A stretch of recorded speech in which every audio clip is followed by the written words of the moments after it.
అందరికీ నమస్తే. నేను మీ జోష్నా దిలీప్. జోడీ కిచెన్స్ గార్డెన్ ఛానల్‌కి స్వాగతం. ఈరోజు ప్రత్యేకమైన, రుచికరమైన, ఆరోగ్యకరమైన వంటకం చూస్తున్నాం. అదే ఉలవచారు.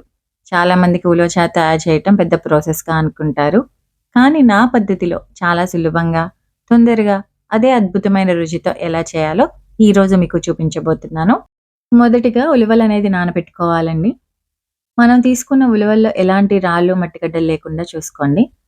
శుభ్రం చేసిన ఉలవల్ని కనీసం 8 గంటల పాటైనా నానబెట్టుకోవాలి. లేదంటే రాత్రంతా నానబెట్టుకుంటే సరిపోతుందండి.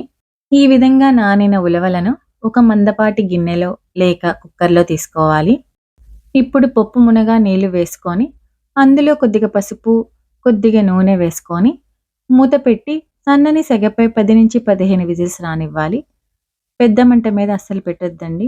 ఉడికేటప్పుడు ఆ నీరంతా బయటకొచ్చే అవకాశం ఉంటుంది. చిన్న టిప్ అండి. ఉలవలు బాగా ఉడికితేనే వాటి సారం చారులోకి దిగుతుంది. మరొక టిప్ అండి. ఉలవలనేది ఎక్కువ సేపు ఉడికించటం మరియు చారుని బాగా మరిగించడం ద్వారానే మంచి రుచి అనేది వస్తుంది. ఈ 2 దశలనేవి కరెక్ట్‌గా ఉంటేనే మనకి పర్ఫెక్ట్ ఉలవ చారు అనేది రెడీ అవుతుంది.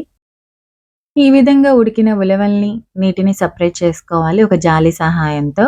అంటే వడబుట్టండి. ఈ విధంగా వడబుట్టలో వేసుకున్న తర్వాత, మనం పప్పుననేది పూర్తిగా చల్లారనివ్వాలి. చూసారా పప్పనేది ఎంత పర్ఫెక్ట్‌గా ఉడికిందో. ఇలా చల్లారిన పప్పుని ఒక మిక్సీ జార్‌లో తీసుకొని 2 స్పూన్ల ధనియాలు, 2 వెల్లుల్లి రెబ్బలు, 2 మిర్చి వేసుకొని మెత్తని పేస్ట్‌గా పట్టుకోవాలి. ఒకేసారి నీరు మాత్రం వేయొద్దండి. ఎందుకంటే ఒకేసారి నీరు వేస్తే మెత్తని పేస్ట్ అవ్వదు. కొద్ది కొద్దిగా వేసుకుంటూ ఫైన్ పేస్ట్ కింద పట్టుకోండి. తరువాత అదే కుక్కర్‌లో ఉడికించి పెట్టుకున్న ఉలవ నీరు, ముందుగా పట్టుకున్న ఉలవల పేస్ట్ వేసుకోవాలి. వేసుకొని బాగా కలుపుకోవాలి. అప్పుడు అదే మిక్సీ జార్‌లో కొద్దిగా నీళ్లు తొలగించి వేసుకోవాలి. నానబెట్టిన చింతపండు నుంచి చింతపండు రసాన్ని తీసుకోవాలి. ఈ రసాన్ని మన ఉలవ చారులో వేసుకోవాలి. పులుపు ఎంత వేసుకోవాలన్నది మీ ఆప్షనల్. కానీ పులుపు ఎక్కువ ఉంటేనే బావుంటుంది. ఇప్పుడు దీనిలో సన్నగా నిలువుగా కట్ చేసిన పచ్చిమిర్చి, సన్నగా నిలువుగా కట్ చేసిన ఉల్లిపాయ ముక్కలు వేసుకోవాలి. ఈ ఉల్లిపాయ ముక్కలు వేసుకున్న తర్వాత మనకి ఎంత చారు క్వాంటిటీ కావాలన్నది దాన్ని బట్టి నీళ్ళనేది యాడ్ చేసుకోవాలి.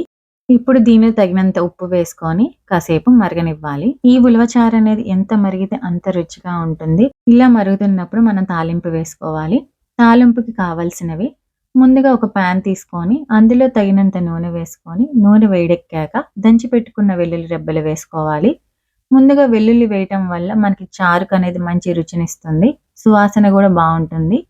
దీనిలో ఎండుమిర్చి, ఆవాలు, జీలకర్ర, కొద్దిగా ఇంగువ వేసి కాసేపు వేగనివ్వాలి. ఇలా వేగిన తర్వాత అందులో కొద్దిగా కరివేపాకు వేసి వేయించుకోవాలి. ఈ తాలింపనేది ఇప్పుడు మరుగుతున్న ఉలవ చారులో వేసుకొని బాగా కలుపుకోవాలి. తాలింపు వేశాక మరికొద్ది సేపు మరిగించుకోవాలండి. ఉలవచారు అనేది ట్రెడిషనల్ మెథడ్ వేరు. కానీ ఇక్కడ నేను తక్కువ క్వాంటిటీతో ఎక్కువ చారు, పప్పు వేస్ట్ అవ్వకుండా సింపుల్ అండ్ టేస్టీగా ఎలా తయారు చేయాలో చూపించాను. మరి ఈ రెసిపీ మీకు నచ్చిందా? అర్థమైందని, అలాగే మీరు తయారు చేసుకుంటారని అనుకుంటున్నాను. మళ్ళీ మరో కొత్త వంటకంతో మళ్ళీ కలుద్దాం. అంతవరకు సెలవు. మీ ఫ్రెండ్స్ అండ్ ఫ్యామిలీ మెంబర్స్‌కి నా ఛానల్‌ని షేర్ చేయండి. అలాగే నా రెసిపీస్‌ని ట్రై చేయండి. ఎవరైతే నా ఛానల్‌ని కొత్తగా చూస్తున్నారో, అలాగే సబ్స్క్రైబ్ చేయకుండా చూస్తున్నారో, దయచేసి నా ఛానల్‌ని సబ్స్క్రైబ్ చేసుకోండి. Thank you for watching. నమస్తే.